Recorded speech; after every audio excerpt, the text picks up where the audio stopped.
PG, anak, dikit. Karoon na siya doon. Hello po mga ka-construct. Andito po ako ngayon sa isang site namin. Dito po sa Lumbukan. Okay, medyo busy po ngayon yung mga tao.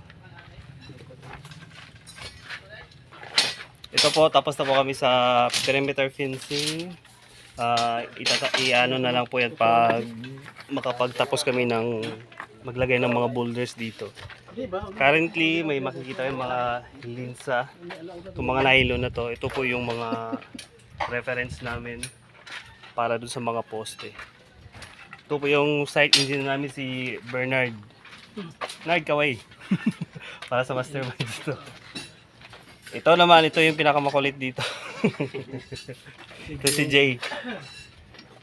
Okay po. Makikita nyo po, yun po. Nag-ano po sila, nagbubutas na po sila doon para sa mga footing po doon para sa mga poste. Okay. Kakatapos lang po namin mag-layout para sa final po na kung saan kami kukuha ng reference. Ito medyo mabilis na po yung takbo ng project dito kasi andito na po lahat ng mga tao. Kahapon kasi absent tong mga to eh. Okay mga ka-vlog, mga ka-construct. Yung ibang project naman yung papakita namin sa inyo.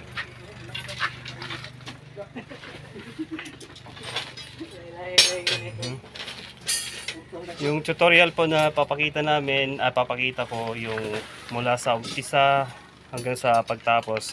Isa po to sa kinukumpile ko. Para at least yung mga nagtatanong, malaman din nila. Okay, thank you po.